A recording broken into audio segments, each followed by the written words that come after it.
का समाधान। नमस्कार, आदाब, सत श्री अकाल मित्रों, स्वागत है आप सभी का एक बार पुनः आपके पसंदीदा कार्यक्रम समाधान में।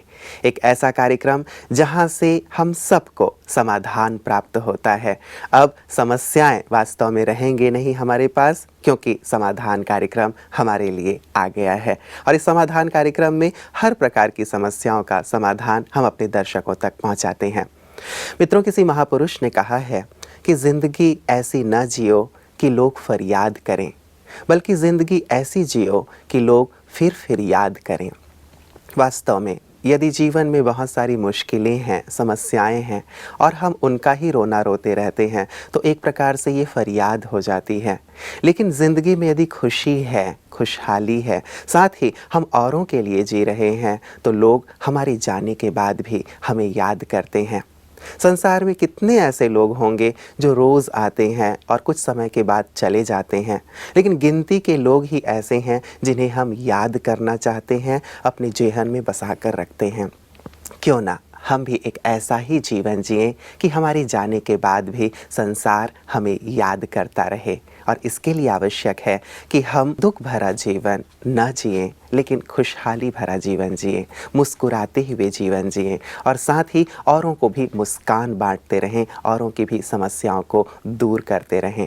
और यही प्रयास लगातार समाधान कार्यक्रम कर रहा है। और इस प्रयास में लगातार हमारे साथ रहते हैं आदरणीय राजयोगी सूर्य भाई जी। आइए उनका अभिनंदन करते हैं। भ्राता जी, आपका बहुत बहुत स्वागत है। थैंक्स। भ्राता जी, प्रयास तो सभी का ये रहता है कि जीवन खुशहाली भरा हो, मुस्कुराते हुए हम जिएं, लेकिन आजकल की समस्याएं ऐसी हैं कि मुस्कान जैसी समस्याएं हमारी छीन लेती हैं। क्या करें? बिल्कुल, समस्याएं बढ़ती जा रही हैं और उसमें भी हम जो नोट कर रहे हैं कि मानसिक समस्याएं उग्र रूप लेती जा रही हैं जी। और इसका भी कारण दिखाई दे रहा है ज़्यादा सोचने की आदत। कहीं ना कहीं मनुष्य निगेटिव होता जाता है, उसके अंदर किसी में क्रोध बढ़ा हुआ है तो किसी में इरिटेशन बढ़ा हुआ है, किसी की इच्छाएं बढ़ी हुई हैं, किसी के कटु वचनों का जो उसके अपने पास भी प्रकोप और दूसरों पर भी जो बहुत बुरा असर डालता है वो बढ़ा हुआ है। इस कारण से मानसिक समस्याओं में बहुत ज़्यादा वृद्धि हो गई है और मानसिक समस्याओं के कारण मनुष्य खुश नहीं रह रहा है। बहुतों को नींद कम होती जा रही है और नींद कम होने से, टेंशन रहने से बीमारियां बढ़ती जा रही हैं और ऐसी ऐसी बीमारियां सुनने में आती हैं कि मनुष्य खुश रह ही नहीं सकता है। इसलिए खुशी तो एक बहुत बड़ा चैलेंज बन गया है। चाहे किसी के पास धन है, पद पोजीशन है या कुछ नहीं है, हर व्यक्ति खुशी की तलाश में है और बहुत लोग तो जैसे खुश रहना सचमुच भूल ही गए। बहुत गंभीर बात हमारे पास आई है, अकेलेपन की समस्या। ये हमारे पास प्रश्न आया है कि इनकी उम्र 21 साल की है और पढ़ाई में इनका फाइनल ईयर है। ज़्यादा लोड तो नहीं है, केवल प्रोजेक्ट वर्क ही इनका है, लेकिन फिर भी अब ये बहुत अकेलापन महसूस करने लगी हैं और मन में कुछ ना कुछ व्यर्थ चलता ही रहता है। अपने अकेलेपन से ये बहुत ज़्यादा परेशान हैं। और भ्राता जी, ठीक एक ऐसा ही मेल हमारे पास और आया था मुंबई से और इनकी एक सहेली ने लिखा है कि मेरी सखी जो है, सहेली है, उसने अकेलेपन से परेशान होकर कई बार सुसाइड अटेम्प्ट किया है। कैसे अकेलेपन को दूर किया जाए? तो ये भी एक बहुत बड़ा चैलेंज। खुशी तो गुम हो ही गई है, लेकिन एक नई समस्या, मानसिक समस्या, अकेलापन बढ़ना। बिल्कुल, मेरे पास भी ऐसे युवक बहुत आते हैं। कई तरह की मनुष्य के अंदर इच्छाएं पैदा होती हैं, उनके अंदर सेक्सुअल फीलिंग्स भी एक प्रकोप के रूप में रहती है। कभी कभी मनुष्य उन्हें सेटिस्फाई नहीं कर पाता है, उसके भी वो अधीन हो जाता है। तो ऐसे में वो फ्रेंड चाहता है अपना।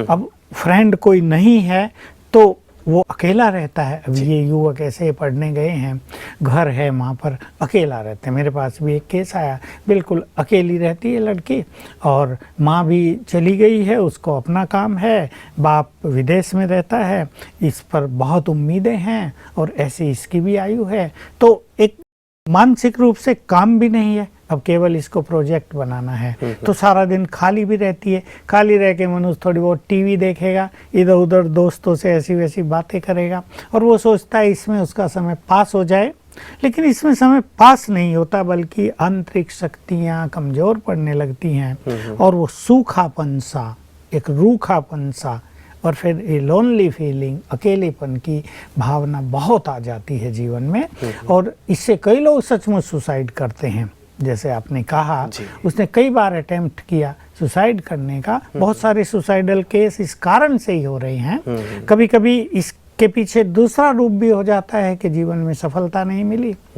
परिवार वालों की ओर से भी टेढ़ी नज़र मिल रही है, फ्रेंड सर्किल भी सारा ऐसे ही देखता है कि सब तो अच्छी अच्छी जगह सेट हो गए, मैं ही नहीं हुआ हूँ। तो एक निराशा और एक निगेटिविटी चारों ओर से जो मिल रही है, तो फिर बहुत उदासी और अकेलापन जीवन में रहने लगता है। आवश्यकता इस चीज़ की है पहले तो कि जो ये मानसिक शक्तियाँ और बौद्धिक शक्तियाँ, इनको यूज किया जाए, सदुपयोग इसका हो। तो मैं इन्हें कहूँगा कि ये थोड़ा सा समय और किसी अच्छी स्टडी में दें, और केवल टीवी देखने से टाइम को पास करना, इसको अपना लक्ष्य न बना लें। ज्ञान योग इन्होंने सीखा है, तो ईश्वरीय महावाक्यों की हमारे पास पुस्तकें हैं बहुत सुंदर, जिनको हम अव्यक्त महावाक्य कहते हैं, वो ले लें और रोज एक मुरली का अध्ययन करें और उस पर कुछ लिखेंगे। उस पर चिंतन होने लगेगा तो घंटा इसमें बीतेगा, और उसके जो सुंदर विचार होंगे वो लंबा समय, पूरा दिन पर एक सुंदर पॉजिटिव इफेक्ट डालेंगे। मन में खुशी आएगी, आनंद आएगा। दूसरा, थोड़ा सा अपने को बिजी रखना भी आवश्यक है, स्थूल रूप में भी थोड़ा कार्य करना। अगर ये कहीं और जगह भोजन करती हैं तो अपना भोजन खुद बना लें, घर की सफाई आदि करें, हमारे जो आश्रम हैं उन पे जाके 2 घंटा सेवा करें, ताकि ये जो शक्तियां हैं ये चैनलाइज हो जाएं। इसलिए थोड़ा स्थूल कार्य करने से फिर से इच्छा जागृत हो जाती है। और जब ये आश्रम में जाएंगी तो वहाँ और लोग भी इन्हें बहुत मिलेंगे, इनके हमजिन्स मिलेंगे, अच्छे फ्रेंड्स मिलेंगे, उनसे थोड़ी बातचीत करेंगी, तो अकेलापन आधा तक तो वहीं समाप्त हो जाएगा। इसलिए अकेला न रह के इन्हें आश्रम जाना चाहिए, और जिसे हम यज्ञ सेवा कहते हैं, जो निष्काम सेवा है, कम से कम 2 घंटे वहाँ अवश्य कर लेनी चाहिए। इससे हेल्थ वाइज भी ये बहुत अच्छी चीज़ रहेगी और मन को भी बहुत प्रसन्नता होगी। साथ में क्योंकि इन्होंने मेडिटेशन सीखा है, तो ये ज़्यादा नहीं 15-15 मिनट 4 बार सारे दिन में मेडिटेशन किया करें। इससे इनका मन आनंद से भरपूर रहेगा, और जब मन आनंदित रहता है तो ये अकेलापन स्वतः ही लोप हो जाता है। ये इसका बहुत अच्छा स्पिरिचुअल समाधान है, क्योंकि मेरे पास युवक बहुत आते हैं, विशेष रूप से शाम के टाइम, उन्हें बहुत डिप्रेशन सा, अकेलापन सा फील होता है। तो मैं उसमें ही उन्हें बताता हूँ कि उसी टाइम तुम कुछ अच्छे सॉन्ग सुन लो, डिवोशनल सॉन्ग्स हैं और बहुत मन को आनंदित करने वाले, और फिर थोड़ा यज्ञ सेवा करो, तो बहुत लोग, बहुत लड़के लड़कियां बिल्कुल ठीक हो गए हैं। आपने बहुत सुंदर एक विधियां बताई हैं कि इनसे हम दूर हो सकते हैं। लेकिन मान लीजिए बिल्कुल अकेले ही हैं, इनका कोई और आसपास साथी नहीं है, ऐसे में भी एक प्रकार से ये एक इनके लिए बोझ सा बन जाता है। चलो 2-4 लोग साथ होते हैं तो एक कंपनी मिल जाती है, और बहुत सारे ऐसे, जैसे आपने भी एग्जाम्पल दिया कि पेरेंट्स विदेश में चले गए हैं, बहुत सारे बच्चे आजकल हॉस्टल में रहते हैं, अकेले हो जाते हैं, तो ऐसे में ये समस्याएं दिनों दिन बढ़ती चली जा रही हैं। तो ये विधियां तो ये अपनाएं ही, लेकिन साथ में ये स्थिति आए ही ना, उसके लिए भी क्या कुछ किया जा सकता है? देखिए, वही है, जैसा मैंने सूक्ष्म रूप से इसको ऑब्जर्व किया, तो ये इस युवा काल में असली जो इसका कारण मुझे समझ में आया अकेलेपन का, युवा काल में जो उनके अंदर सेक्सुअल हार्मोन्स की वृद्धि हो रही है, जो सेक्सुअल फीलिंग्स बढ़ रही है, मूल रूप से वो इनको अकेलेपन की फीलिंग देती है। तो इसमें राजयोग सबसे बड़ा काम करता है। इसलिए मैंने ब्रीफली ये एक बहुत अच्छी विधि बताई है कि ज़्यादा लंबा समय नहीं, 15-15 मिनट अच्छे गीत बजाओ और राजयोग मेडिटेशन करो, दिन में 4 बार। कुछ ही दिन ये करना पड़ेगा, 7 दिन भी करेंगे तो काफ़ी होगा। 7 दिन में ही मन आनंद से भरपूर हो जाएगा, और वो जो सेक्सुअल फीलिंग्स अंदर हैं वो समाप्त हो जाएंगी, और फिर पढ़ाई में मन लगेगा, काम करने में मन लगेगा, और फिर दोस्तों के साथ बातचीत करने में मन लगेगा। नहीं तो ये ऐसी फीलिंग होती है कि कोई भी अच्छा नहीं लगता, फिर मनुष्य दूसरी तरफ ये भी चाहता है मैं अकेला रहूं, कोई मेरे से बात नहीं करे। ये लोनली फीलिंग का एक और स्वरूप ये भी एक स्थिति आपने बहुत अच्छी कही ब्रता जी, कि ये स्थिति आ जाती है कि लोग अपने अकेलेपन को भी एंजॉय करने लगते हैं, कि नहीं मुझे कुछ नहीं चाहिए, ना म्यूजिक सुनना है, ना लोगों से मिलना है, अकेले बैठे रहते हैं और सोचते हैं कि शायद यही उनकी अच्छी स्थिति है, लेकिन शायद ये स्थिति खतरनाक है। इसलिए 4 बार अगर वो मेडिटेशन करेंगे तो मन आनंद से भरपूर हो जाएगा। तब वो सबके साथ रहते भी एकांत जैसी फीलिंग करेंगे और अकेले रहते हुए भी उन्हें ऐसा लगेगा सब उनके साथ हैं, तो ये लोनली फीलिंग समाप्त हो जाएगी। लता जी, आपने राजयोग की चर्चा की और कहा कि 4 बार राजयोग का अभ्यास करें।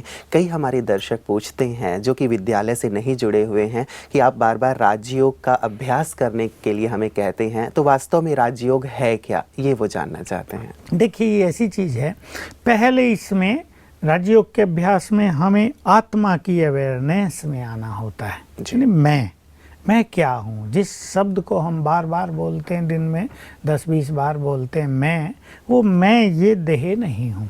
नॉर्मली मनुष्य है, देह दिखाई देता है, यही जीवन है, पर इसको चलाने वाली मैं चेतन आत्मा हूँ जो यहाँ रहती है अंदर, बहुत सूक्ष्म। तो ऐसा फील करना है कि मैं आत्मा हूँ, ये मेरा शरीर है। अलग हो गए दोनों, मैं और मेरा। तो बिल्कुल इससे डिटैचमेंट होने लगेगा। और जब हम इस अवेयरनेस में आ जाते हैं कि मैं तो आत्मा हूँ, ये मेरा देह वस्त्र है, मैं इसकी मालिक हूँ, मैं पीसफुल हूँ, मैं प्योर हूँ, तो आत्मा की एक क्वालिटी इमर्ज होने लगती हैं जो इस बॉडी कॉन्शियसनेस के कारण दब गई हैं। इससे मन खुश रहने लगता है। फिर परमात्मा से अपना मन और बुद्धि का नाता जोड़ना, इसको राजयोग कहते हैं। राजयोग अर्थात आत्मा का परमात्मा से संबंध जोड़ना, दोनों का मिलन कराना। अब ये मिलन स्थूल तो है नहीं, जैसे स्थूल में नाते जुड़ते हैं वो दैहिक नाते होते हैं, ये आत्मा और परमात्मा का नाता है। तो आत्मा भी सूक्ष्म निराकार और परमात्मा भी अति सूक्ष्म निराकार है। इनका दोनों का नाता कॉन्शियस लेवल पर मन और बुद्धि के माध्यम से ही जोड़ा जाता है। तो उसकी पूरी शिक्षा दी जाती है, पूरी ट्रेनिंग दी जाती है। 3 दिन का ही कोर्स है, माना 3 घंटे का ही कोर्स है। और क्योंकि वो हमारी अपनी चीज़ है, इसलिए उसे पिकअप करना कोई कठिन काम नहीं होता, बिल्कुल नेचुरल सी चीज़ है, कोई कॉम्प्लिकेटेड फिलोसॉफी नहीं है। सिंपल, मैं आत्मा हूँ, ये देह नहीं हूँ। अपने स्वरूप को देखना, उसमें स्थित होना, अपने को देह से डिटैच अनुभव करना, अपने गुणों का चिंतन करना, इससे अपनी शक्तियाँ बढ़ती हैं, अपने अंदर नैतिक क्वालिटीज आती हैं, मन पीसफुल होता है, आनंदित होता है। और जब परमात्मा से योग लगता है तो उसकी शक्तियाँ, उसकी शांति हमारे अंदर आती है, तो इससे मन बहुत खुश होने लगता है। इसी राजयोग की हम चर्चा करते हैं। कोई इसमें पहले दिन सफल हो जाता है तो किसी को थोड़ा समय लग जाता है। किसी ने अपने मन को ज़्यादा भटकाया हुआ है तो एकाग्र होने में कुछ समय लगता है। किसी का मन ऐसा होता है कि ज़्यादा भटका हुआ नहीं होता, तो जैसे उसे बताया जाता है सहज ही उनका राजयोग में एकाग्रता हो जाती है और वो इसको एंजॉय करने लगते हैं। बस सिंपल सी विधि है, केवल प्रैक्टिस करने की बात है। तो प्रारंभ में ये सीखने के लिए सेवा केंद्र पर जाने की आवश्यकता होगी, बाद में ये इसे अपने स्थान पे रहते हुए भी इसका अभ्यास कर सकते हैं। तो पहले हम यही सजेस्ट उन्हें करेंगे कि पहले सेवा केंद्र में अवश्य जाएं। 3 दिन तो अवश्य जाएं, 7 दिन जाएं तो बहुत अच्छा, और एक अच्छी ट्रेनिंग ले लें इसकी। योग नहीं लगता, मन स्थिर नहीं होता, बुद्धि भटकती है, इसकी भी थोड़े लेसन्स ले लेंगे, कैसे उसको रोका जाए। और फिर घर में रहते कामकाज करते, जैसे मैंने युवकों के लिए कहा जो हॉस्टल में हैं या थोड़े खाली हो गए हैं, वो 15-15 मिनट 4 बार कर लें। माताएं हैं, गृहिणी हैं, भोजन बनाते हुए, घर की सफाई करते हुए, कपड़े धोते हुए, घर के जो और काम हैं उनमें इसका अभ्यास कर सकते हैं। 4 बार नहीं, 2 बार 15-15 मिनट बैठ कर सकते हैं। जो पुरुष लोग हैं ऑफिसों में, अपनी दुकानों पे कार्यरत हैं, वो सवेरे और शाम कर लें, और फिर अपने ऑफिस में, अपने कार्य में कुछ थोड़े 1-1 मिनट के अभ्यास कर लेंगे, तो इससे हमारी एफिशिएंसी बढ़ेगी, मन बहुत पीसफुल रहेगा, और जीवन में आने वाली जो समस्याएं हैं, जो टेंशन हैं, जो ऐसी बातें हैं, उनको हम लाइटली लेकर समाप्त भी कर सकते हैं। बिल्कुल। तो राजयोग के बहुत सुंदर फायदे हैं। हमने केवल चर्चा अकेलेपन की थी, लेकिन वास्तव में न केवल अकेलापन दूर होगा, लेकिन मन भी शांत रहेगा, खुशहाल रहेगा, हमारी एफिशिएंसी बढ़ेगी। वो हमारा गुड फ्रेंड है। उसकी कंपनी की फीलिंग होने लगती है, वो हमें साथ दे रहा है इसकी फीलिंग होने लगती है। हम अपनी हर बात उससे शेयर कर सकते हैं, उससे बातचीत कर सकते हैं, उसके सामने कोई प्रॉब्लम रख सकते हैं, अपने मन को हल्का कर सकते हैं। कभी भारी हो गया हो तो एक बहुत अच्छी कंपनी हमें मिल जाती है, तो और किसी साथी की जरूरत भी नहीं रहती, और भगवान का साथ मिल जाए तो कहने ही क्या। और खुदा दोस्त की बात तो वैसे भी हम सुनते आ रहे हैं, और वास्तव में परमात्मा से दोस्ती हो जाए, यदि उनकी छत्र छाया हमें प्राप्त हो जाए, तो इससे बड़ी खुशनसीबी तो और कुछ हो ही नहीं सकती। और वास्तव में तब तो समस्याओं का नाम ही नहीं रहेगा, अकेलेपन की तो बात ही नहीं है, लेकिन संसार की जो भी समस्याएं हैं मुझे लगता है तब तो कहीं भी खड़ी नहीं रहेंगी यदि भगवान ही दोस्त बन जाए। भ्राता जी, आपने राजयोग की चर्चा के साथ साथ एक दूसरी बात कही थी जिसके साथ एक मेल आया हुआ है।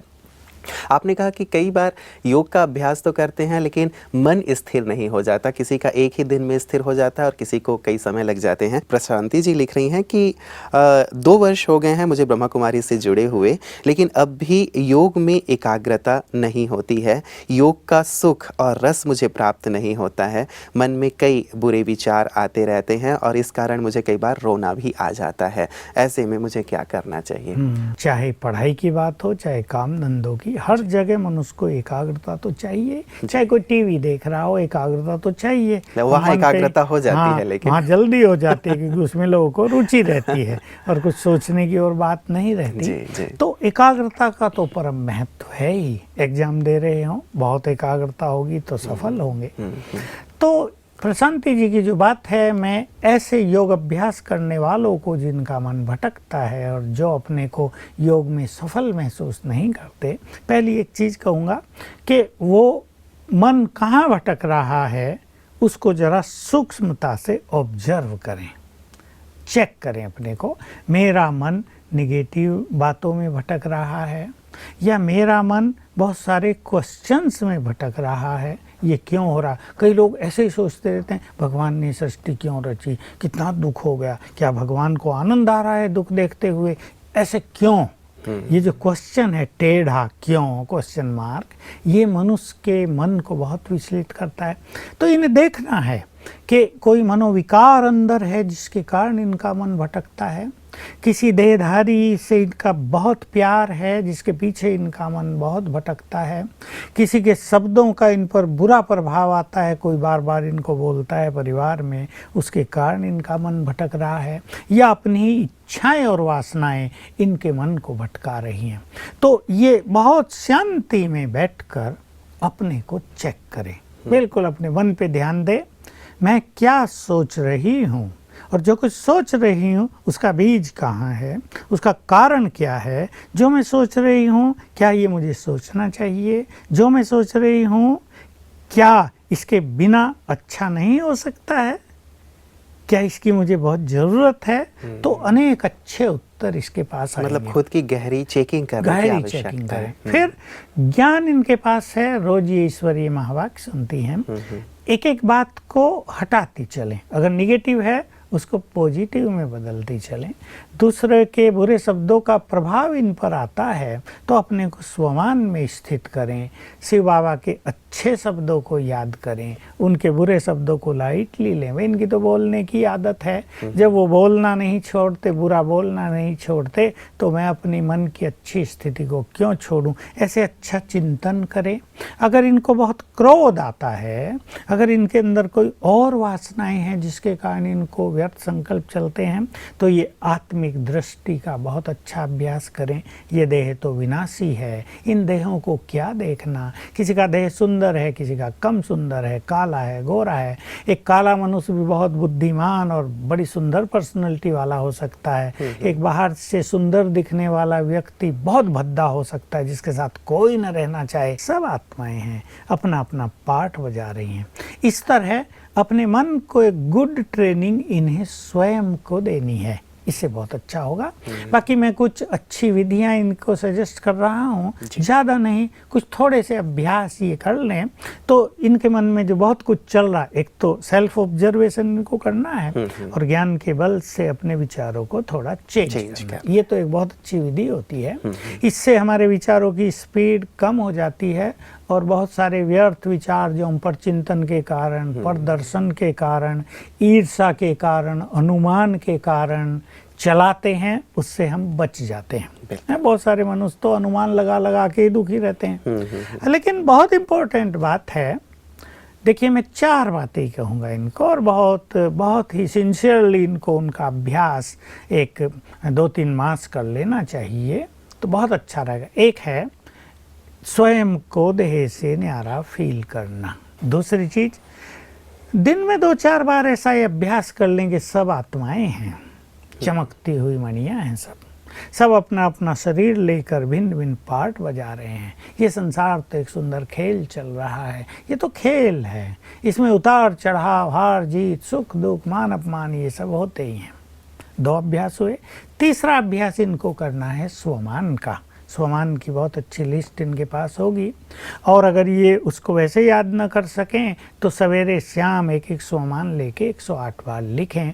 एक ही स्वमान लिखें कुछ दिन, उससे ब्रेन को उस तरह की पॉजिटिव एनर्जी जाती है और ब्रेन में निगेटिव थिंकिंग से जो डैमेज हो गए हैं वो उसको भर देती है।